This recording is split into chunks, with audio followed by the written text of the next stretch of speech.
Again. So thank you everyone for joining us this afternoon. We have a really great presentation for you. We've been doing this just about every month, and we're really pleased to have Urban Mix and New York City Accelerator joining us today. This presentation is going to be recorded, and a copy of the slide deck and the recording will be made available to everyone that registered. So let's go through the agenda today, and we're going to go through some brief introductions, and we'll talk then about smarter management of real estate portfolios.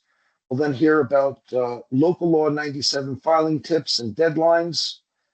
We'll go through some steam system retrofit and case studies, and then we'll open it up for Q&A at the end. Feel free to share any of your questions into the chat, and we will go through them at the end of the session. Let's go through some introductions. My name is Ari. I'm a VP at Building Efficiency Services. Also on the call is Eli, a Senior Project Manager. He'll be monitoring the chat and moderating.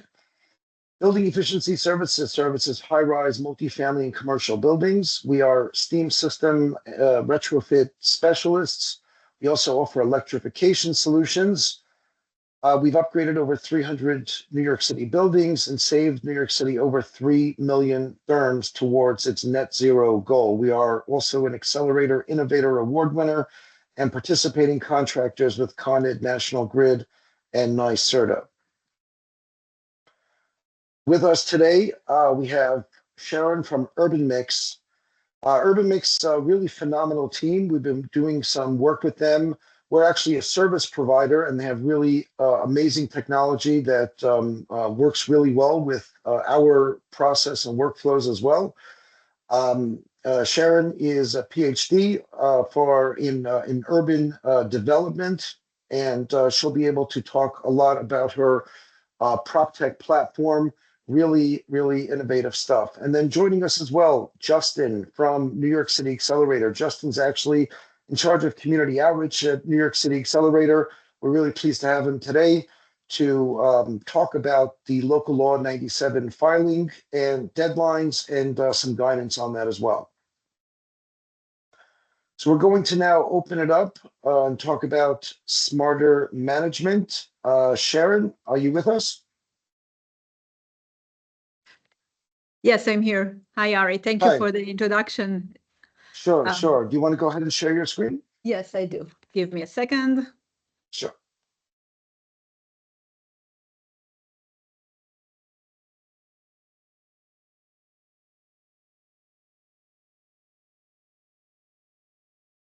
Okay, can you see my screen? Yes. Excellent. So, as Ari introduced us so beautifully, I'm Sharon. I'm the co-founder and CEO of Urban Mix, where we're building the next generation of real estate management software with AI operations in 3D. Yes, I know it sounds complicated, but it's actually based on a very simple idea that you can manage your building on your building, or rather on an interactive 3D model of your building. That's the concept of Urban Mix. You can see everything on the model. And today we're going to be focusing on how we use this management system to track retrofitting in 3D and on a specific kind of inspection that enable us to do that.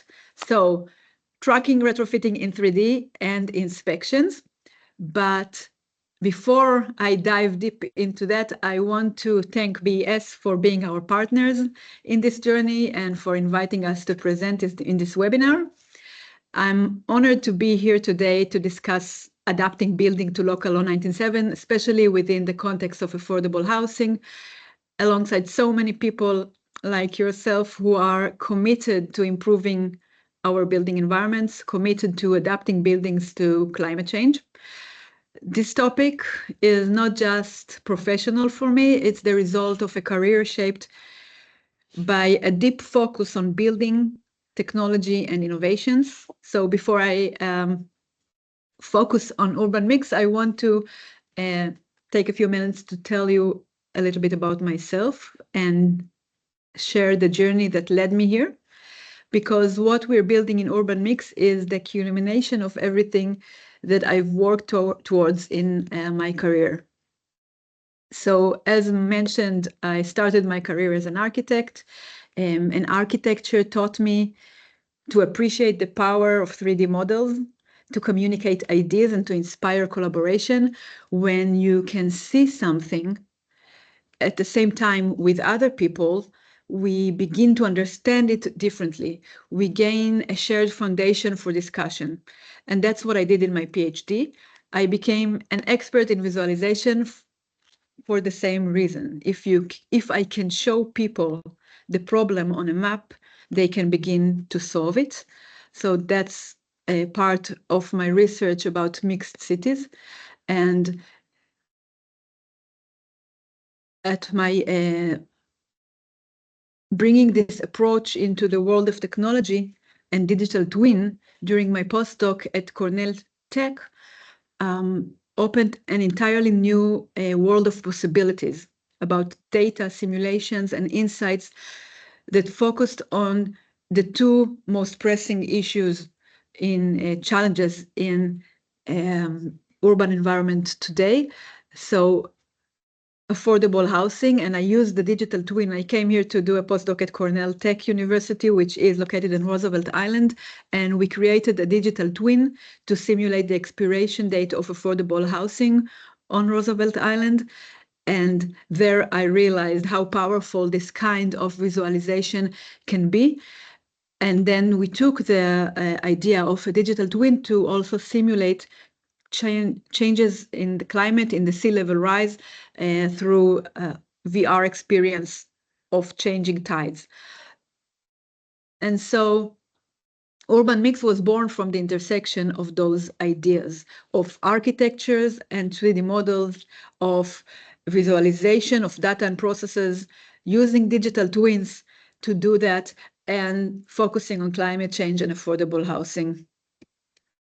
And so our mission is clear: to help renovate and revitalize aging buildings, because we know, as we often know so little about old structure, digital twins technology can be the exact tool that we need in order to collect data and to understand those buildings, and plan and act with clarity and confidence. So focusing our mission on existing building and the ability to retrofit them using a technology that is usually not for that is what we do. And in the startup world, we always ask, what is the problem? Or that's what we're being asked usually. And the problem is that, as you all know in this forum, our building needs to adapt, right? We know that 30% of the multifamily units in the United States are now older than 50 years. They need to be adapted. It's a huge market that needs to take change. And it's about a complex and costly situation. Retrofitting is not easy.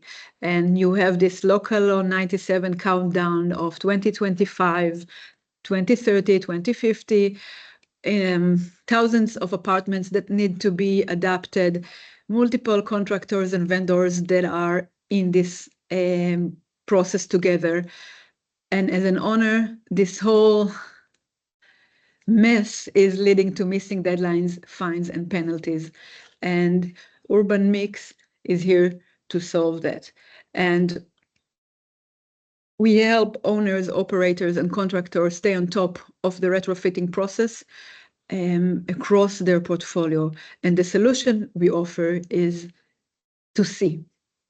If you can see your building, if you can see the process, you can understand it. So seeing is understanding, seeing is translating data into smart decision, and seeing enables you to save money. And this is a short video that shows the idea. It's a demo that we did a while back for NYCHA. The data is fabricated, it's not real, but it's the location is accurate. And what you can see here is a color code system that we've developed to see what needs to happen in the portfolio. It's like a traffic light system where the red needs to be renovated, the yellow is under construction, and the green is already gone through the process of retrofitting. And you can see in one glance the scope of the work, right? I can see the entire portfolio and I can see where things are and what I need to do. And I can also, in just one click, dive into one of the buildings and delve into the process more accurately. And we build this abstract version of a digital twin. We like to call it a digital lookalike because it's just an abstraction. And we move through the process from red to yellow to green at the unit level as well. Because, well, you use the software to inspect, you understand what needs to happen in every unit, you take this inspection report and translate it into a work plan, and then step by step you improve the unit. And when it's finally ready to live in again, you can list it or bring it back to the tenants. And the software enables you to track the process from the unit scale to the building scale to the portfolio scale, as we just seen in the beginning.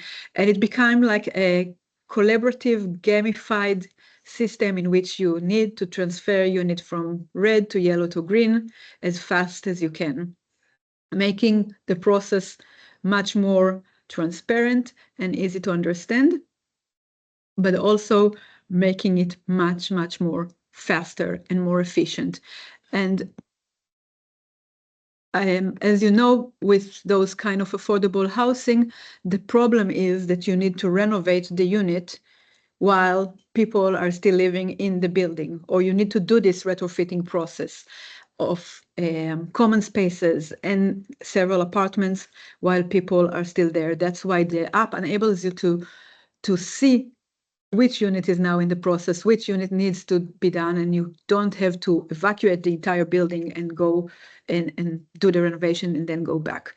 And that's the unique thing about our platform, is that it enables you to do renovation and retrofitting while people are still in the building, and to move from inspection to make ready and to listing again through a 3D platform. And that might seem a little bit abstract, so I'm gonna hand over the microphone to Ron, who is our CTO, Ron Srebro. He'll show you a demo of the inspection app that we wanted to share with people on the call today, as the next step or the first step in this process of retrofitting units and retrofitting common spaces. So Ron, are you here? All right, so let's go and see what's going on here. So we're going to open our app, and I actually want to start kind of at the end and kind of look at like what is the end results of our process and what is it that we're doing. And we can see really quickly that we're looking at a 3D model, parametric 3D model. Like I said, it's a digital lookalike in that sense, but it's not a cloud scan. It's not a cloud point scan. And we can start exploring this inspection that we did.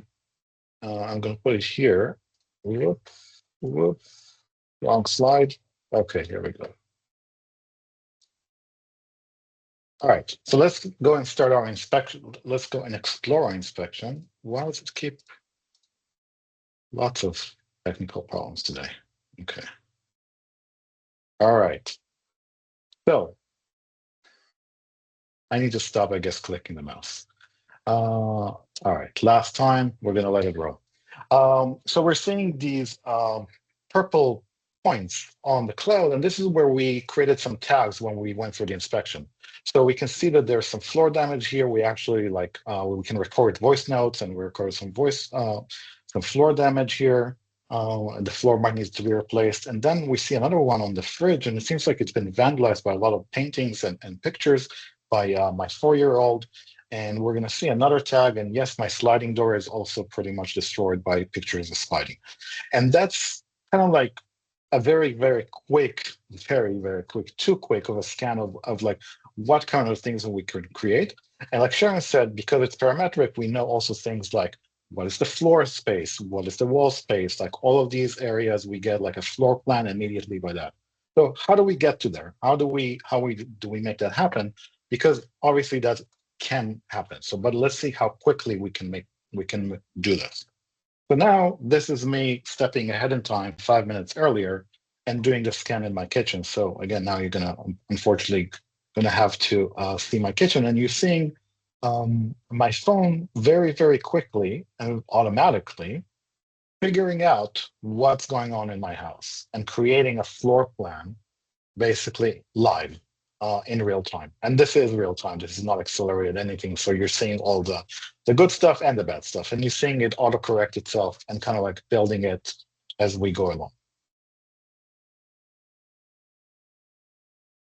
And again, what we're focusing here is the speed of how quickly we can get this done, and focusing on the important parts, which is like getting like a really good representation of the apartment that now we can start saying things about. And this is where we go to the last phase that we'll show in our demo, which is like actually tagging or looking into saying things on the unit itself. So we have lots of different modes that we're not going to like look at all of them. For now, we're just going to look at the voice mode notes.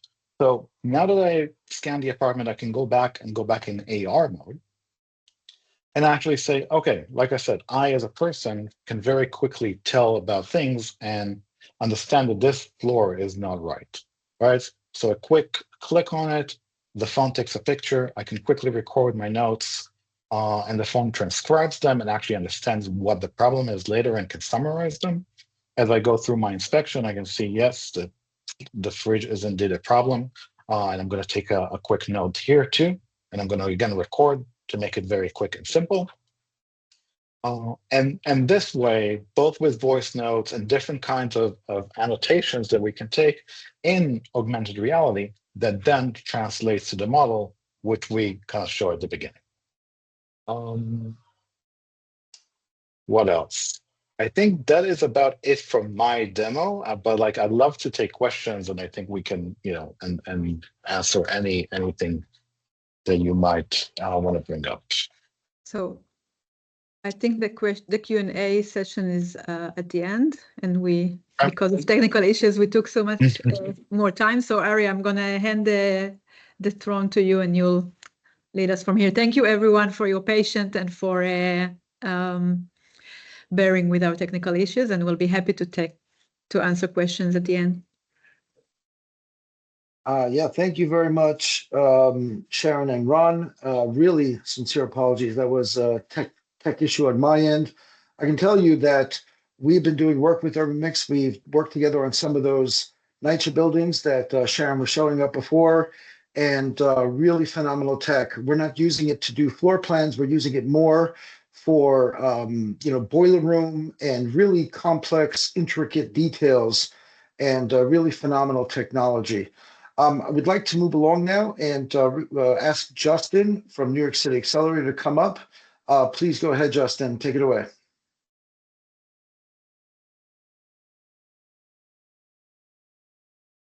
Yeah, thanks, Ari. I think, were you going to be running the slides for me, if I'm not mistaken? Yes, sir. That would be great if you want to pull those up. Thank you so much.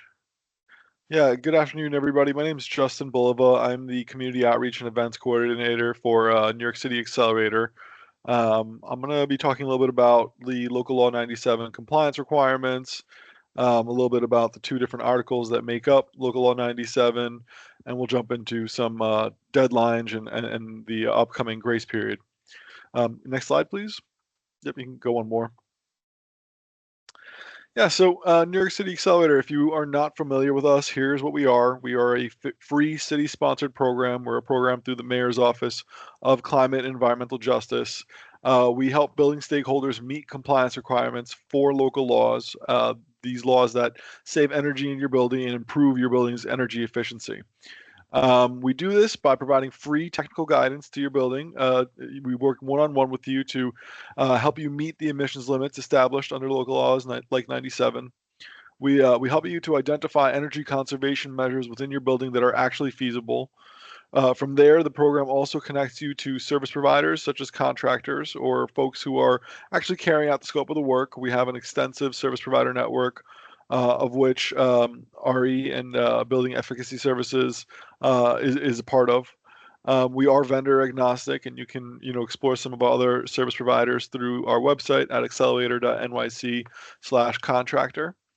But other ways that we assist with local law compliance, we can connect you with various financing options, such as New York City Accelerator PACE, and we can help you to identify various incentives that might be available through local utilities. And lastly, we do offer free trainings offered by us and our partner organizations. Next slide. So how do we work? Well, we work with all buildings that are larger than 5,000 square feet, new or existing. We have we also work with smaller buildings. We just have to refer them to some different organizations. For smaller buildings like 1 to 4 family homes, we might refer them to one of our partner organizations. And essentially, the way it works is a stakeholder will give us a call. You can send us an email. We assign you with a dedicated account manager who is a specialist in your building type, and they will provide you with objective and customized advice. There is no catch, there is no cost, there is no sign-up fee or any kind of commitment. New York City Accelerator is a free service. Next slide, please. Yeah, so at a high level, the Accelerator team, we support Local Law 97 compliance by giving you a better understanding of what is required of your building under Local Law 97. We can help you take a look at your benchmarking report that details your emissions and compare that to your building's emissions limit. From there, we can look at how DOB has designated your building or buildings to comply with the law, and identify and pull together the incentives that are applicable to you or connect you with the financing support to help you get these projects completed. I mentioned the service provider program, but essentially we stay with you all throughout the process from beginning to end. And as I mentioned, we work with buildings that are under 25,000 square feet as well. So even if you don't have to comply with Local Law 97. Go ahead, Ari, next slide. Keep going. Thank you. And click once more for me, please. Excellent. Yeah, at a high level, Local Law 97, it essentially puts emissions limits on all New York City buildings that are 25,000 square feet or larger. Depending on building criteria like its affordability status, the timeline, and the way in which a building will comply, that will be different. This brings us to the two main sections of Local Law 97, which is Article 320 and Article 321. Article 320, that mainly covers market rate, commercial, and industrial buildings. These buildings are required to comply with the law through each compliance period. If you look at the visual on your right, looking at the black bar, you can see the city's carbon emissions level in 2005. That's the baseline year. And from there, the law sets out a series of compliance periods. The first one is what we're currently in, 2024 to 2029. As time goes on, that compliance period sets a lower and lower carbon emissions rate. And just wanted to flag that this chart here on your right, this is really for illustrative purposes. Buildings of different typology, for instance, when we're comparing affordable housing or houses of worship or commercial buildings, we're comparing them to other buildings of that type. We're not comparing, apples and oranges, so to speak. Now, as it stands, the vast majority of buildings under Article 320 are already in compliance for this 2024 period, but that number will drop to about 50% across all 5 boroughs for the compliance period of 2030 to 2034. So that means there is some work to be done. By the time we reach those 2030 benchmarking report, projects will need to have been installed and initiated at the very least. So looking at Article 321, that's the other part of the Local Law 97, that covers affordable housing and houses of worship. These buildings still have to meet the emissions limits, but they're on a different timeline. They have 2 options. It may be that the building's already in compliance with the 2030 benchmarking limit, and if that's the case, they file and submit that to DOB, and then you've satisfied the requirements for Local Law 97. If you are not in compliance with that 2030 emissions limit, Article 321 buildings would need to implement what is called the 13 Prescriptive Energy Conservation Measures, or PECMs. Next slide, please. Great. So the good faith effort really pertains to Article 320 buildings. So just want to clear that up. First off, this is part of the latest rules package coming out of DOB. And basically there are two opportunities for penalty mitigation. The first of these takes into account unexpected or unforeseeable events. So that could include natural disasters like a hurricane, a fire, or a flood. Everything else for penalty mitigation in this first compliance period falls under what is called the good faith effort.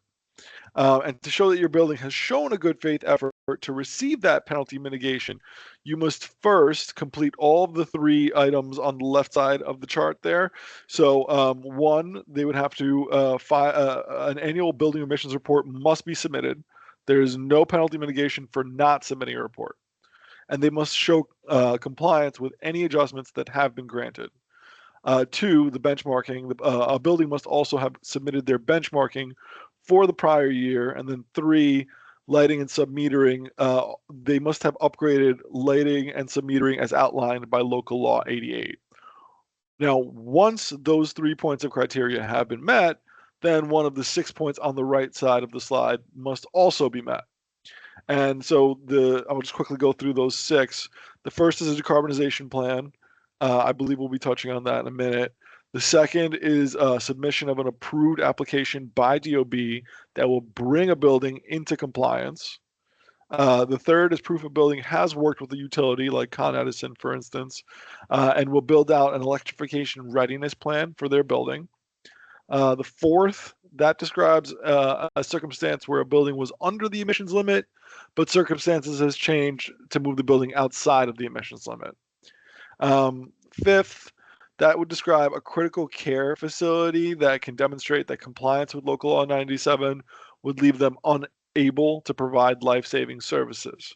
And then lastly, sixth, that's the Article 320.7 adjustment. You will demonstrate the building is in a state of financial hardship, and that may allow for eligibility for certain adjustments. Next slide, please. Great. So decarbonization plan pathways. So as I mentioned on the good faith effort slide, this is the first of those 6 that are within your options to complete for the good faith effort. So to close out this is really pertaining to Article 320. This highlights the penalty mitigation effort, the decarbonization plan. It applies to you if your building is not meeting your emissions limit, but you have a plan to reach carbon neutrality by 2050. Now, with this pathway, it's essentially a detailed plan. You submit it to DOB. It describes how your building plans to reach carbon neutrality by 2050. It includes an audit, inventory of major equipment, timeline, financing plan, and any anticipated reductions. So the submission of this plan is actually due by the end of the grace period. Tomorrow is, of course, May 1st, the original deadline date, but you can submit this through June 30th. And so 2 things to note here, that there are no renewable energy credits in this first compliance period. And 2, if any of the milestones written into your decarbonization plan are not met, fines can be issued retroactively. Okay, next slide. Yeah, so we mentioned the different penalty mitigation opportunities. This kind of just illustrates it in a different manner. Obviously you have that unexpected or unforeseeable event. So again, I mentioned natural disasters like hurricane, fire, or flood. The second is the eligible energy conservation project.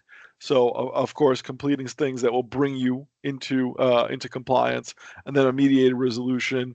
That's really something that you would have to take on with DOB, but your dedicated NYC Accelerated account manager can help walk you through that.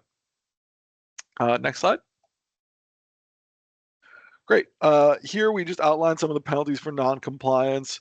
Now, flagging that for market rate buildings, Article 320 buildings, that is going to be the emissions over the limit times $268 per cubic metric ton.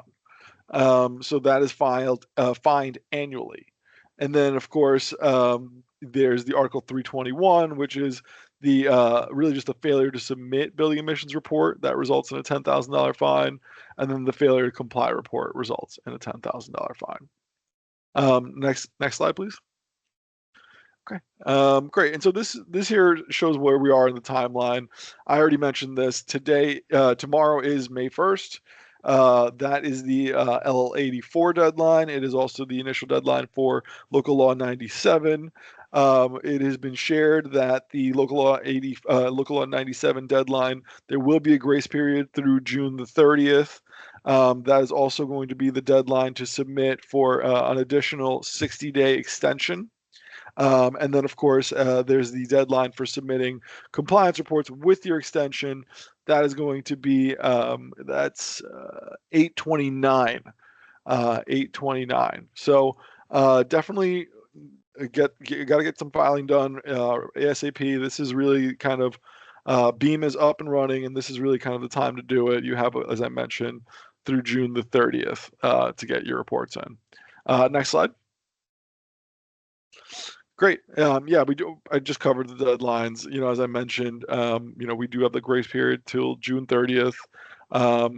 Article 321. So if you are an affordable housing or a house of worship, the mediated resolution that is going to be that may be resulting in a parallel delayed enforcement for Article 310.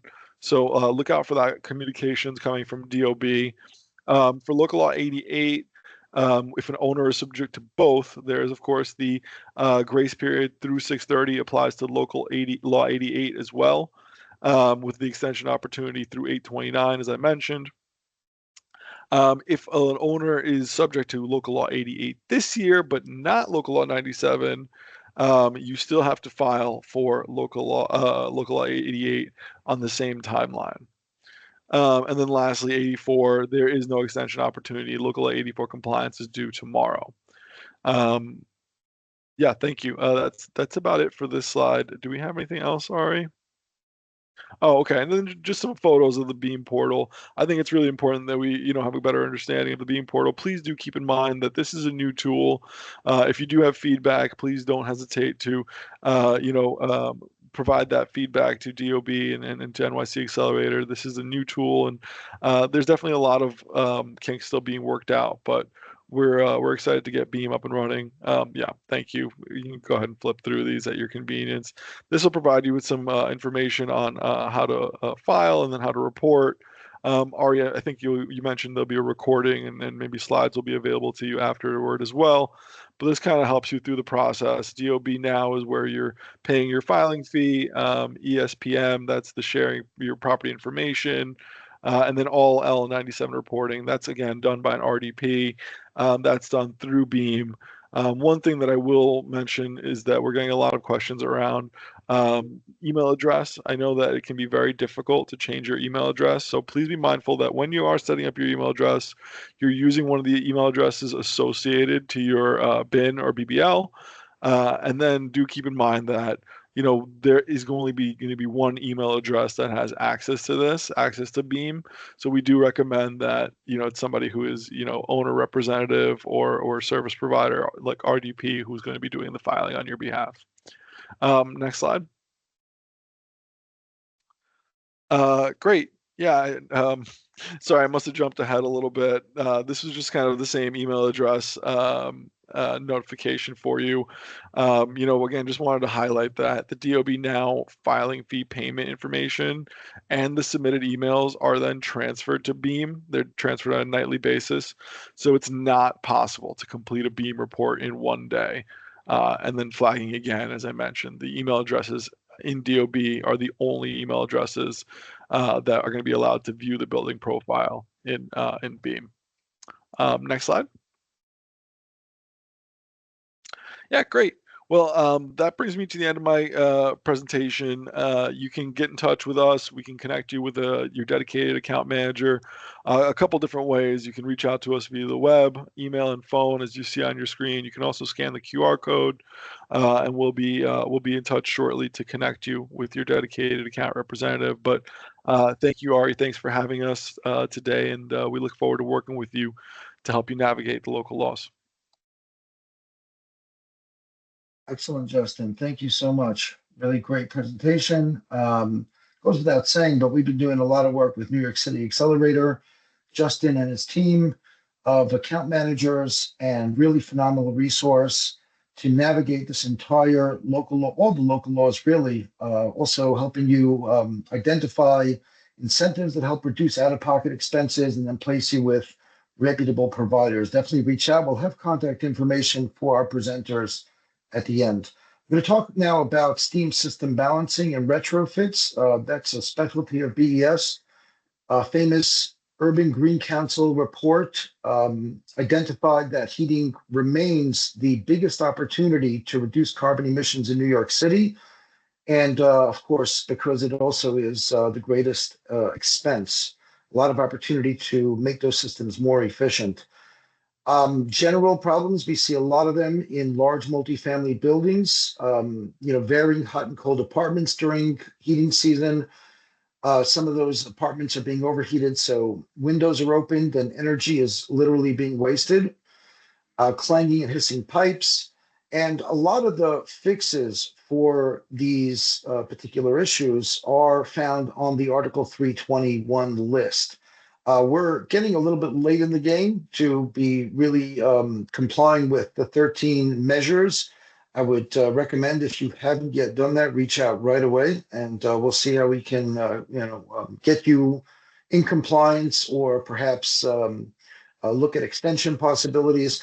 Master venting, TRVs and orifice plates, steam trap repair. Orifice plates are actually not on the list. I'll talk about that more briefly, but with all steam systems, a comprehensive approach is really going to be the key to success.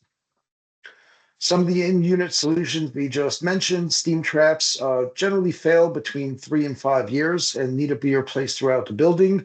Those are one of the 13 measures. TRVs are required in 2-pipe steam system buildings, pipe installation throughout your boiler room, making sure you're not losing any energy and heat that way. Orifice plates. So we've been doing a lot of projects now with orifice plates, and a few of them in NYCHA as well.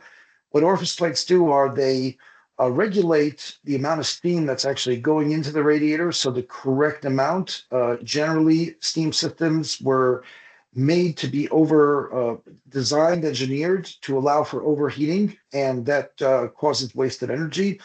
Another benefit of steam traps, I should say orifice plates, is that they eliminate the need for that costly steam trap replacement every 3 to 5 years.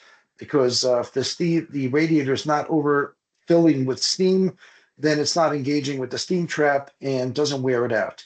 Master venting is as well in the boiler room on steam vanes to make steam main pipes to make sure that steam moves through the system efficiently and quickly. BES offers a local law turnkey solution. So here's part of our report that we provide for Article 321. We kind of show you which out of the 13 measures you're in compliance. We'll propose to retrofit the ones where you're not. And we offer, of course, clear guidance, and we help you identify and apply for incentives along with pre and post inspections. We also can handle all your local law work for you. Article 320 and 321, Local Law 88 for lighting, 84, and Local Law 152. We opened up BES a plumbing division, dedicated plumbing division, about 1.5 years ago. And there was a need in the marketplace for larger buildings that wanted regular maintenance contracts. They wanted to have someone on speed dial so we can come down and fix any issues that come up, tenant complaints, or any larger problems in the building. We also do plumbing repairs, new construction for gas and sprinkler and sewer lines. We mentioned briefly Local Law 152. Not as much awareness about this particular local law as there is now for 97 and 88, but this does require your piping system to be inspected every 4 years by a licensed master plumber. BES has a master plumber on our team, and we can help correct violations and file any paperwork. couple of just quick things I should maybe talk about, and we brought this up before, but we've had a number of buildings that we worked with that were identified on the 321 list in 2024, and now they were coming up on the 320 list, which is a different compliance pathway in for 2025.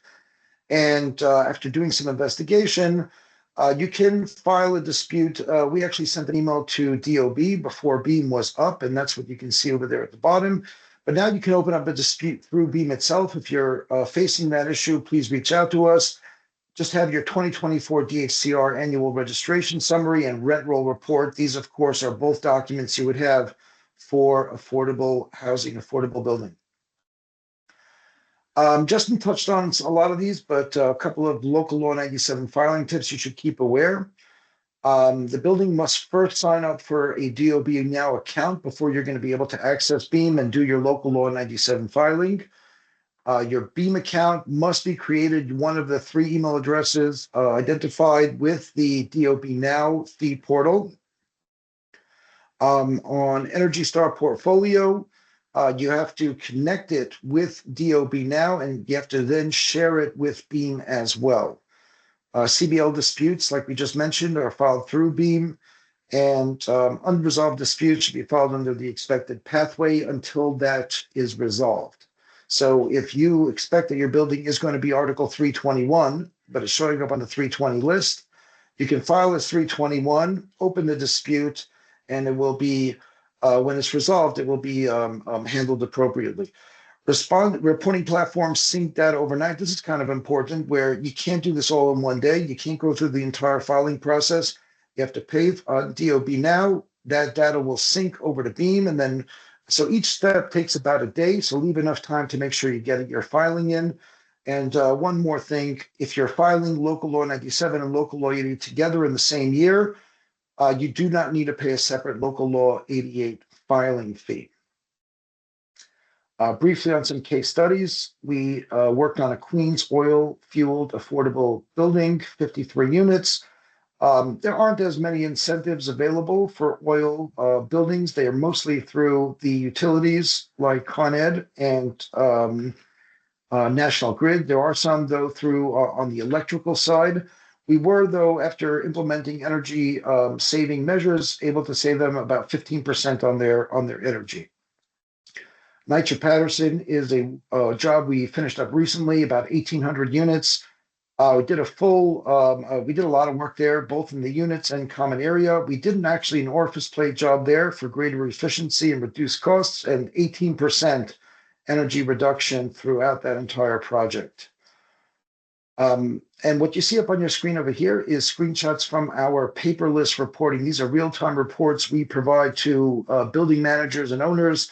They can track the progress of the project in real time.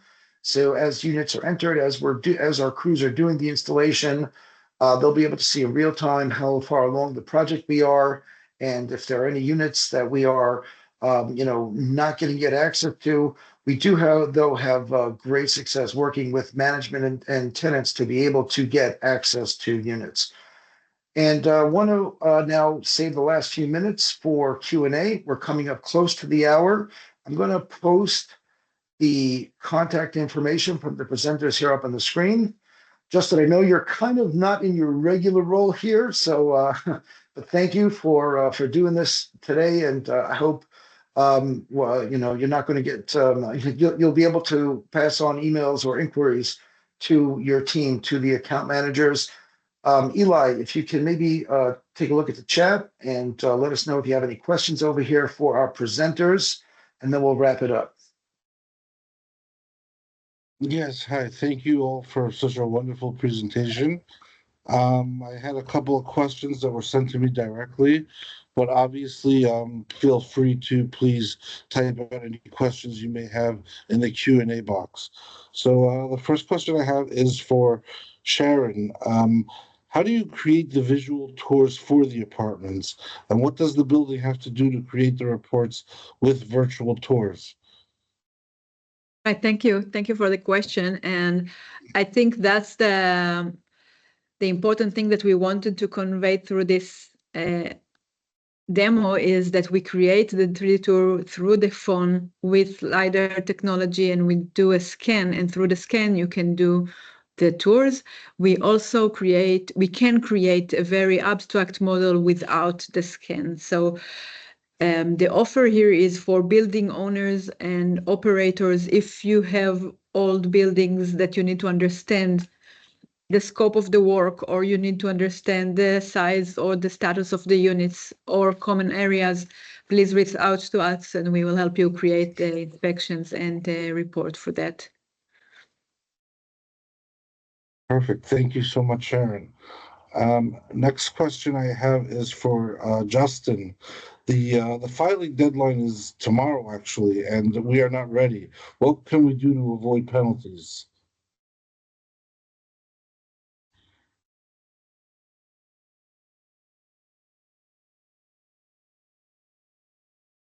Not sure if Justin connection maybe fell off. Justin, if not, I'll go ahead and start talking. Yeah, so Justin mentioned earlier, actually during the presentation, that even though the deadline is tomorrow, there is an automatic grace period until the end of June. So you have until June 30. 2 months is not a lot of time, but there's still some time to do what you have to do to get into compliance. Please reach out if you have any questions about that. And then, we can also help get an extension for you till the end of August if necessary. So there is still some time. Time is short, but there's still some time to help you get into compliance and avoid costly penalties. Thank you. Thank you for fielding that, Ari. And then lastly, Ari, for you is, can you explain a bit more and elaborate on the orifice plates and how they save energy costs and the advantages of it? Yeah, so we touched on that briefly. Basically, orifice plates, they kind of reduce the overheating that happens very typically in older steam systems, and therefore you're getting the right amount of heat, a comfortable heat to the tenants. There's no opening windows in the winter. And additionally, very important part of it is that instead of having to go into every single unit and replace their steam traps every 3 to 5 years, comes as a considerable cost and coordination with tenants in the building. You eliminate that cost because the steam is not wearing out the steam traps. If you have any questions again about this, please feel free to reach out. We're happy to discuss your building further. Anything else? If there are any other questions, please feel free again to type them out. But those are all the questions that I had sent to me directly. Duncan had a question earlier, but maybe he didn't put it into the chat in the end. Duncan, if you're still on, please feel free to reach out to Sharon. She'll be able to follow up with you with any questions. We're over the hour now. I apologize sincerely for the tech issues earlier. That was on me. Sharon, you're amazing. Ron, great job. Justin, thank you again very much. And we look forward to seeing you again soon. Thank you. Have a great day, everyone.